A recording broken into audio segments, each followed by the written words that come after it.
Dan pemirsa, Lembaga Survei Nasional merilis hasil survei elektabilitas partai politik pada pemilu 2024, di mana Partai Perindo mengalami perkembangan yang sangat fantastis. Dari hasil survei teranyar LSN, elektabilitas Partai Perindo mencapai 5,2%.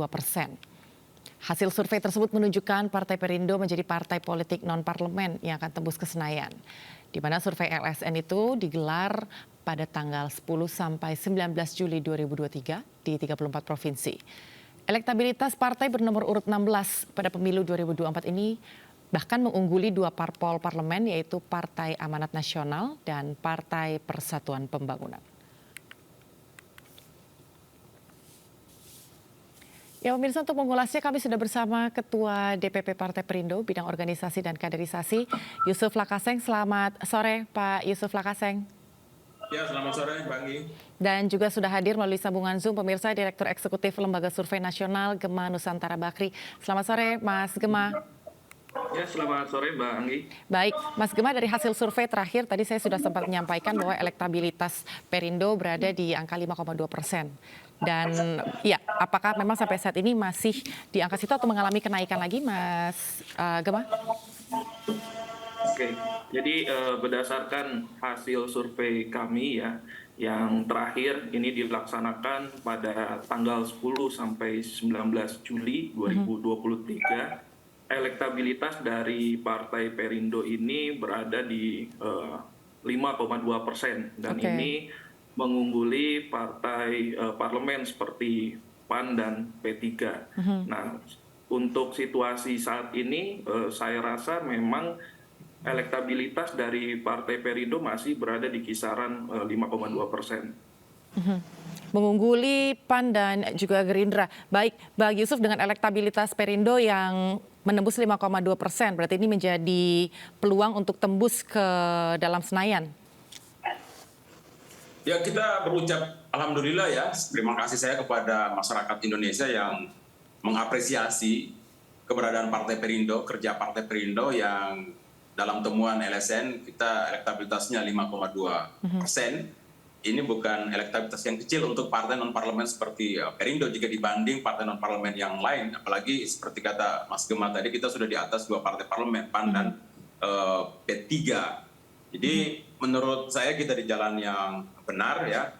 Gagasan dan isu yang kita angkat soal kesejahteraan, penciptaan lapangan kerja, politik yang bersih itu diapresiasi oleh masyarakat dan kita lihat sebagai harapan baru untuk nanti di pemilu 2024. Mas Gema, silakan Mas. Berarti kalau menurut survei sendiri apa kira-kira menjadi animo di tengah masyarakat sehingga ini elektabilitas Perindo betul-betul meroket begitu sampai tembus di 5,2%?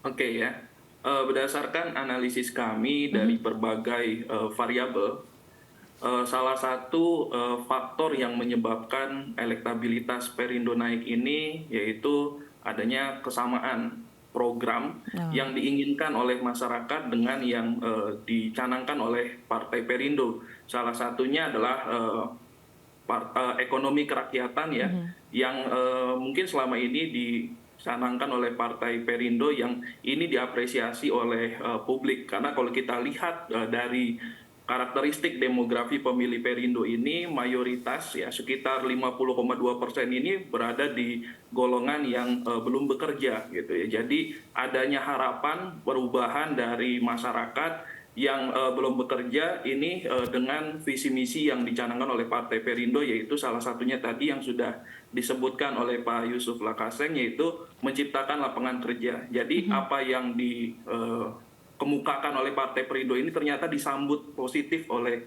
masyarakat. Kemudian berbagai faktor lain ya yang terkait mengapa elektabilitas Perindo ini tinggi, kami menemukan berbagai faktor ya. Salah satunya tadi karena kesamaan visi misi, kemudian berbagai program sosialisasi yang dilakukan oleh Partai Perindo ini ternyata memang langsung menyentuh masyarakat miskin. Ya, jadi kalau di dalam hasil survei kami, mengapa memilih partai, salah satu faktor utama itu adalah adanya kepedulian partai terhadap masalah-masalah real yang ada di dalam masyarakat. Nah, hal inilah yang telah dilakukan oleh Partai Perindo dengan langsung turun ke masyarakat melakukan aksi nyata, yaitu salah satunya yang sering kita ketahui, yaitu gerobak Perindo, Perindo, ya, iya. UMKM, kemudian mesin padi, ya, kemudian ini juga terkait dengan hal-hal yang tentunya memang itu yang dibutuhkan oleh masyarakat. Sepertinya memang program-program ekonomi kerakyatan, Gerobak Perindo dan penciptaan lapangan kerja ini diterima dengan diserap begitu banyak oleh masyarakat Indonesia. Dan Bang Yusuf, selama melihat perkembangan sejauh ini, ada arahan lebih lanjut nggak, Bang, dari Ketum atau mungkin ada masukan dari teman-teman di Partai Perindo untuk tetap mempertahankan elektabilitasnya dan juga untuk tetap bisa meraup suara masyarakat untuk nanti pemilu mendatang? Ya, karena saya bilang tadi kita sudah berada di jalan yang benar, ini tinggal dimasifkan lagi ya. Semua pengurus partai fokus untuk memenangkan pemilu dengan cara mengambil hati rakyat untuk menyelesaikan problem-problem ekonomi mereka. Seperti yang disampaikan oleh Mas Gema tadi, ternyata memang Perindo ini banyak disukai oleh masyarakat kecil yang secara ekonomi mereka tertinggal. Dan itu memang menjadi fokus kami karena jumlah masyarakat kita yang berekonomi lemah masih sangat banyak, masih mayoritas. Maka tema penciptaan lapangan kerja, ya, pengentasan pengangguran dan pengentasan kemiskinan harus menjadi jantung politik Perindo. Dan bagi kita, ya, demokrasi ini harus melahirkan pemerintahan yang akuntabel, yang betul-betul bekerja melayani masyarakat, meningkatkan perekonomiannya. Karena percuma kebebasan politik itu ada tanpa ada penciptaan lapangan kerja, penciptaan kesejahteraan yang masif, itu hanya akan melahirkan anarki dan distabilitas politik dan disharmoni sosial. Itu berbahaya. Jadi makanya menurut kami di Perindo, sudahi perdebatan ideologi, sudah selesai Pancasila final. Kebebasan politik kita, demokrasi ini harus segera menghasilkan kesejahteraan rakyat. Karena tadi itu bahaya kalau tidak menghasilkan kesejahteraan rakyat, Anggi. Berarti arahan dari itu tadi arahan langsung berarti dari Ketum Perindo, Bang Yusuf. Ya. Dan itu juga yang membuat Perindo kemudian mendukung Ganjar Pranowo sebagai calon presiden, karena ada sesuai visi itu, betul-betul membangun ekonomi masyarakat kelas bawah untuk dinaikkan, ya, lapangan kerja diciptakan, anak-anak muda yang mayoritas jumlahnya dari penduduk kita ini kan tantangannya ke depan itu lapangan pekerjaan. Nah, mereka kan harus diurusin serius oleh negara. Gimana di tengah disrupsi ekonomi, artificial intelligence, digitalisasi, bukannya memperbanyak lapangan kerja, justru mengurangi keterlibatan manusia dalam pekerjaan. Nah, ini kan negara harus intervensi dengan meningkatkan intervensi negara dalam dunia pendidikan, agar kemudian lahir manusia-manusia Indonesia yang terampil, yang produktif, ya, yang inovatif, yang bisa mensiasati situasi perkembangan teknologi yang makin maju saat ini. Saya kira gitu. Iya, apalagi memang apalagi kalau diperhatikan jumlah pemilih muda tahun 2024 ini akan mendominasi. Dan Bang Gema, kalau dari lembaga survei sendiri bagaimana melihat kalangan milenial dan juga Gen Z, ya, melihat setiap program yang sudah dijalankan oleh Perindo, atau mungkin ada feedback atau mungkin ada masukan yang perlu dimaksimalkan lagi begitu untuk mempertahankan atau untuk meraup suara dari anak-anak muda, pemilih muda secara maksimal tahun depan. Oke, kalau kita lihat, ya, secara demografi, Gen Z dan milenial ini di dalam pemilihan kita di 2024 nanti ini akan menjadi suara mayoritas. Betul. Ya. Kalau kita ketahui karakteristik dari dua generasi ini, Gen Z dan milenial ini adalah generasi yang kritis dan generasi yang melek terhadap perkembangan teknologi. Nah, oleh karena itu, bagi partai yang ingin mendekati kedua golongan ini tentunya harus memiliki program-program yang jelas dengan memanfaatkan kekuatan dari media sosial, ya, untuk mendekati dua generasi ini. Dan tentunya kompetisi antar partai ini kan masih bersifat dinamis begitu, ya, Bang Yusuf. Bagaimana ini teman-teman Perindo menyikapi ini sampai nanti pemilu tahun depan? Ya, memang sangat dinamis karena semua partai sudah bekerja untuk memperebutkan suara rakyat, ya. Apalagi sebentar lagi daftar calon sementara anggota legislatif sudah akan diumumkan oleh KPU. Itu artinya caleg-caleg sudah bekerja di daerah pemilihannya masing-masing.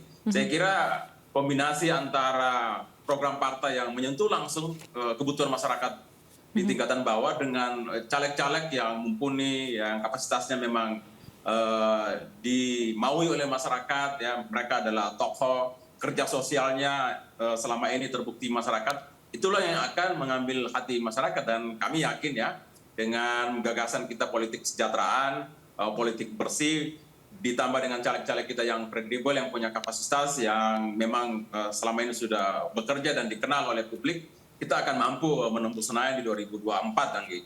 Berarti saat ini memang bagaimana mengambil hati rakyat menengah bawah begitu ya, rakyat kecil ini saat ini serempak menjadi fokus dari teman-teman kader Perindo, Bang Yusuf. Ya, arahan Ketua Umum jelas, kita diminta untuk turun ke bawah, ya melayani ya masyarakat, apapun kepentingannya, kebutuhannya, disampaikan bahwa politik Perindo itu adalah penciptaan lapangan kerja, ya pengentasan kemiskinan, inklusivitas pendidikan yang merata bagi semua rakyat agar lahir manusia-manusia Indonesia yang produktif, generasinya yang produktif, menguasai teknologi, inovatif. Jadi itu yang terus kami sampaikan di tingkatan bawah pada semua caleg agar itu yang disosialisasikan kepada masyarakat. Oke, bagaimana untuk lembaga survei sendiri, Bang Gemma? Rencananya kapan lagi akan dilakukan survei lanjutan?